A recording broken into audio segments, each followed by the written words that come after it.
Sense and Sensibility by Jane Austen. Episode 8.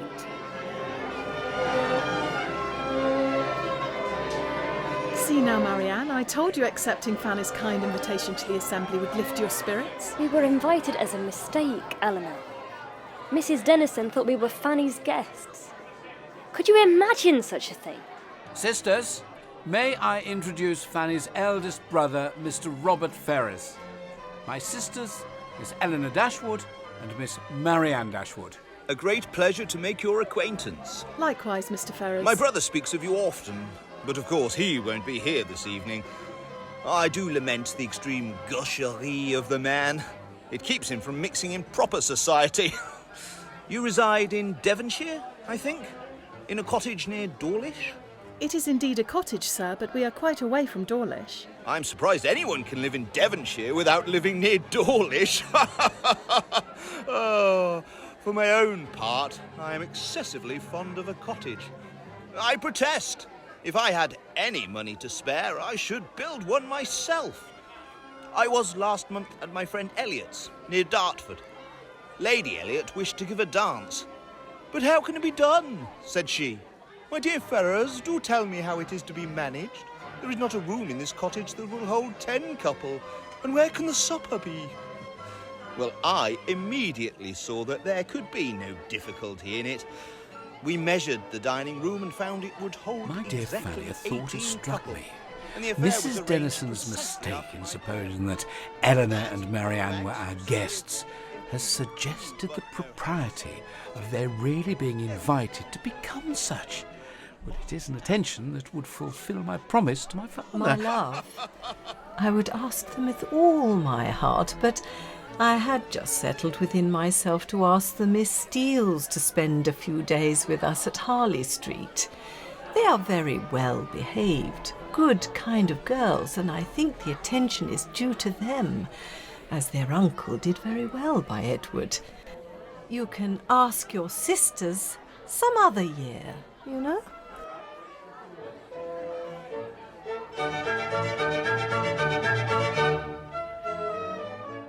Lord, my dear Miss Dashwood, Miss Marianne, have you heard the news from Harley Street this morning? No, ma'am. When I got to Mr. Palmer's, I found Charlotte quite in a fuss about the child. She was sure it was very ill, so Mr. Donovan was sent for. He said that it was nothing in the world but the red gum, and then Charlotte was easy. Oh, well, I am glad the child is well. And so, just as Mr. Donovan was going away again, it came into my head to ask him if there was any news. So, upon that, he smirked and he said in a whisper, "I think it advisable to say that I believe there is no great reason for alarm. I hope Mrs. Dashwood will do very well." Is Fanny ill? That is exactly what I said. So then it all came out. Mr. Edward Ferrars, the very young man I used to joke with you about, Elinor, it seems, has been engaged above this 12-month to my cousin Lucy. And not a creature knowing a syllable of the matter except her sister. Oh, could you have believed such a thing possible? Good Lord. It was kept a great secret for fear of Mrs. Ferrars. Poor Anne popped it all out. You may think what a blow it was to Mrs. Dashwood's vanity and pride. Well, she fell into violent hysterics immediately, declared Lucy and Anne should not stay a minute longer. Then she fell into hysterics again, and Mr. Dashwood was so frightened that he sent for Mr. Donovan. Lord, what a talking poor Mr. Edward will be in for. How shocking. I must tell Mrs. Clark at once. Elinor, how long have you known? How long? 4 months. 4 months? When Lucy first came to Barton Park last November, she told me in confidence. 4 months? I have very often wished to tell you and my mother, and once or twice I have attempted it. For 4 months? And yet you loved him? I wish him very happy. Edward will marry Lucy, and time and habit will teach him to forget that he ever thought another superior to her. Is this really your manner of thinking? If the loss of what is most valued is so easily to be made up by something else, how can you remain so calm? For 4 months, Marianne, I have had all this hanging on my mind without being at liberty to speak of it to a single creature. I have known myself divided from Edward forever. I have had to contend against the unkindness of his sister and the insolence of his mother, and have suffered the punishment of an attachment without enjoying its advantages. If I had not been bound to silence, perhaps nothing could have kept me entirely from openly showing that I was very unhappy. Oh, Elinor.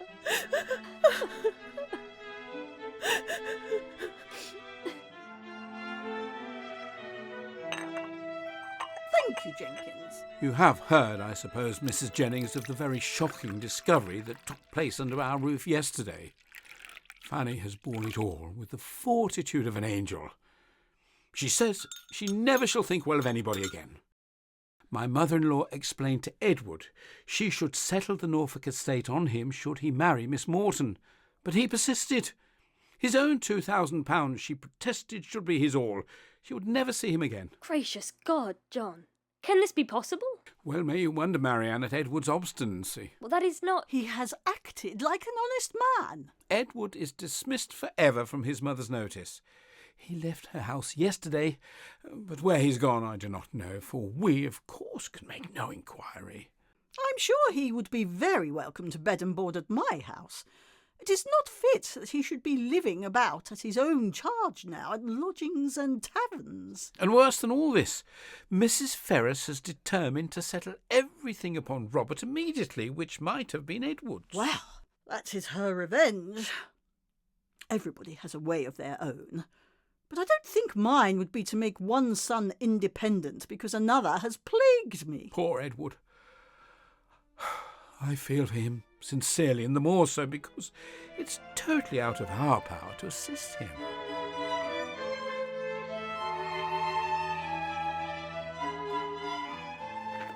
See now, Elinor, I told you in weather this fine it would be criminal not to take in Kensington Gardens. Although I can understand Marianne staying in, what with the Willoughbys back in town, and everyone, it seems, is in Kensington today. Miss Dashwood! Good Lord! Is that Miss Steele? Get it all out of her, my dear. She will tell you anything if you ask. I will walk on with Mrs. Clark. Good day, Miss Steele. Oh, I am so glad to meet you, for I wanted to see you of all things in the world. I suppose Mrs. Jennings has heard all about what has happened with Lucy. Is she angry? Not at all, I believe, with you. Oh, I am monstrous glad of it. Good gracious, I have had such a time of it. I never saw Lucy in such a rage in my life. She vowed at first she would never do anything for me again as long as she lived. But now she has quite come to, and we are as good friends as ever.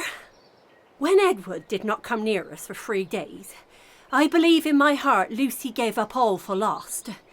However, this morning he came and then it all came out. How he'd been talked to by his mother and all of them, and how he had declared before them that he loved nobody but Lucy, and nobody but Lucy would he have. And how he had been so worried, and after thinking it all over and over again, he said it seemed to him as if, now he had no fortune and no nothing at all, it would be quite unkind to keep her on to the engagement. But, to be sure, Lucy told him directly she could live with him upon a trifle. So then he was monstrous happy, and they agreed he should take church orders directly, and they must wait to be married until he got a living. And just then I could not hear any more, for my cousin called from below to tell me Mrs. Richardson had come to take me to Kensington Gardens, so I was forced to go into the room and interrupt them to ask Lucy if she would like to go. Interrupt them? For I was standing at the door to hear what I could. Oh, here come the Richardsons. Oh, I had a vast deal more to say to you, but I must not stay away from them, not any longer. Good day, Miss Dashwood.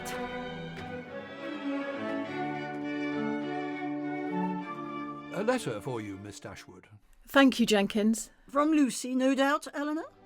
I hope my dear Miss Dashwood will excuse the liberty I take of writing to her, but I know your friendship for me will make you pleased to hear such a good account of myself and my dear Edward. We are both quite well now, and as happy as we must always be in one another's love. I earnestly, as I thought my duty required, urged him to call off the engagement for prudence sake, and would have parted for ever on the spot would he consent to it. But he said it should never be. He will be ordained shortly, and should it ever be in your power to recommend him to anybody that has a living to bestow, I am very sure you will not forget us. Yours, Lucy Steele. Poor soul. I wish I could get him a living, with all my heart. They will wait for his having a living. Aye, we all know how that will end.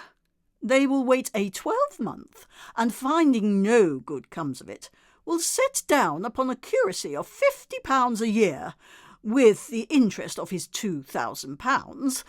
Then they will have a child every year, and Lord help them, how poor they will be. You look pale, Elinor. Perhaps we should consider a return to Barton. Charlotte Palmer has invited us to stay at Cleveland when they return at Easter. Cleveland? No, I cannot go to Cleveland. You forget that its situation is not... that it is not in the neighbourhood of... I cannot go to Somersetshire. There, where I looked forward to going. No, Elinor, you cannot expect me to go there. Cleveland is within only a few miles of Bristol, Marianne. The distance to Barton, then, is not beyond one day's journey, and Thomas might easily come to attend us. There is no occasion of our staying above a week at Cleveland, and then we might be at home in a little more than 3 weeks. 3 weeks. I should so like to be home.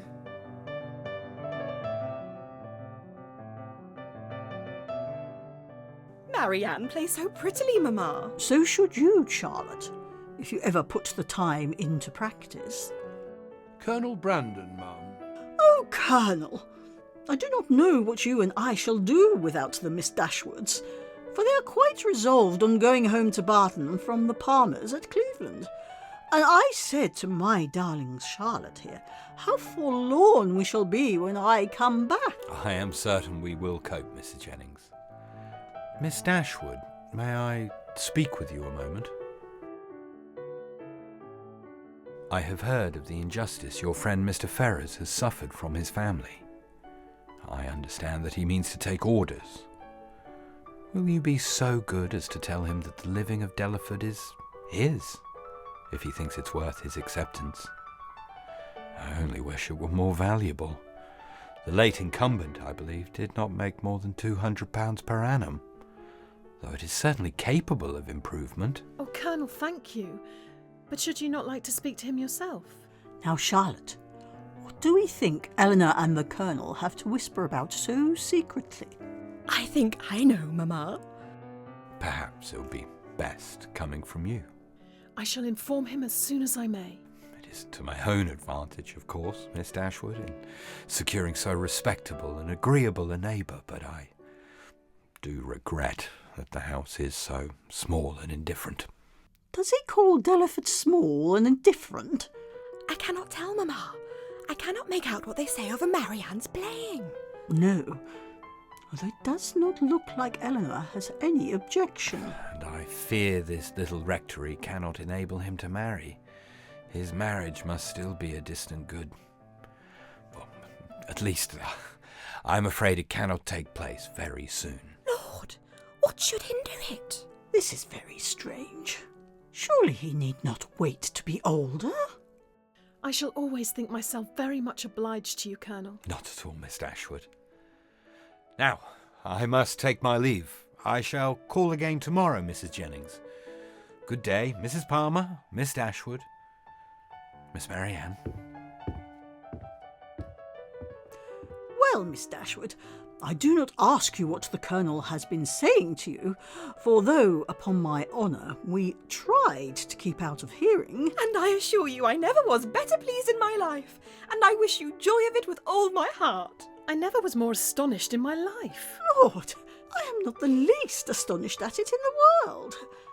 Well, my dear, I wish you joy of it again, and if ever there was a happy couple in the world, I think I shall soon know where to look for them. You mean to go to Delaford, I suppose? Aye, my dear, I do indeed. And as to the house being a bad one, I do not know what the Colonel would be at, for it is as good a one as I ever saw. The carriage is at the door, ma'am. You carry on ahead, Charlotte. Give me a moment. Well, my dear, we must be gone before I have had half my talk out. But now you must long to tell your sister all about it. Certainly, ma'am. I shall tell Marianne of it, but I shall not mention it at present to anybody else. Then you would not have me tell it to Lucy? No, ma'am, not even Lucy, if you please. Not till I have written to Mr. Ferrars. It is of importance that no time should be lost with him, for he will of course have much to do relative to his ordination. Oh, I understand you. Mr. Ferrars is to be the man. Well, so much the better for him. What did the Colonel wish to speak with you about? I will explain everything, Marianne, but I must write at once to... Mr. Edward Ferrars, miss. Edward. How nice to see you. I shall be in the library if you should want me. Mrs. Jennings saw me at the door and told me that you wished to speak with me. Or at least, I understood her so. I should have been extremely sorry to leave London without seeing you and your sister, especially as it will most likely be some time. I go to Oxford tomorrow. Edward, will you sit? Colonel Brandon, who was here only minutes ago, has desired me to say that, understanding you mean to take orders, he has great pleasure in offering you the living of Delaford. Colonel Brandon? Yes, he means it as a testimony of his concern for the cruel situation in which your family has placed you, and as a proof of his high esteem for your general character. Colonel Brandon give me a living? Can it be possible? The unkindness of your own relations has made you astonished to find friendship anywhere. No. Not to find it in you. For I cannot be ignorant that to you, to your goodness, I owe it all. You are very much mistaken. You owe it entirely to your own merit. I have had no hand in it. Colonel Brandon seems a man of great worth and respectability. Indeed. I believe that you will find him on better acquaintance, all that you have heard him to be. Colonel Brandon, I think, lodges in St. James Street. He does. I must hurry away, then, to give him those thanks which you will not allow me to give you, to assure him that he has made me a happy man.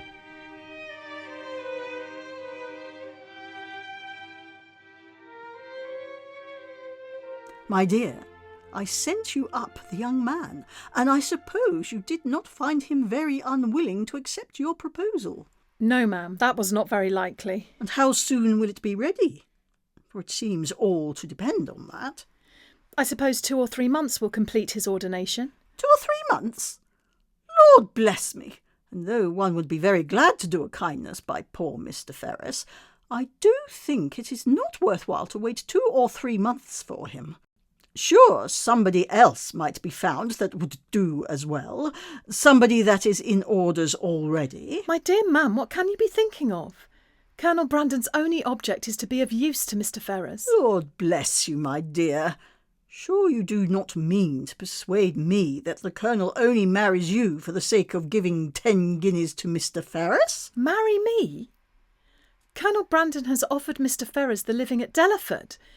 He has not asked me to marry him. Lord upon my soul, but I thought, and to think I should have told everyone. Oh, Miss Dashwood. oh, my dear. We must convince the Colonel to do something to the parsonage and make it comfortable for them. But Colonel Brandon does not seem to have any idea of the livings being enough to allow them to marry. The Colonel is a ninny, my dear. Because he has 2,000 a year himself, he thinks that nobody else can marry on less. Take my word for it. I shall be paying a visit to Delaford Parsonage before Michaelmas, and I am sure I shan't go if Mr. and Mrs. Edward Ferrars aren't there. Sense and Sensibility was a Nothing But Roaring and White Cobra co-production. Georgina Pearson was Elinor, and Sarah Parker was Marianne. Richard Jordan was John Dashwood, Vicky Kelly was Fanny Dashwood, and Ben Stanton was Robert Ferrars. Sue Whyte was Mrs. Jennings, Gemma Knight was Anne Steele, and Will Adams was Jenkins. Rebecca Cockcroft was Lucy Steele, Geoff Davies was Colonel Brandon, James Lickman was Edward Ferrars, and Carmen Simoni was Charlotte Palmer. Sense and Sensibility was adapted by Rebecca Cockcroft from the novel by Jane Austen. Edited and produced by Nothing But Roaring for White Cobra.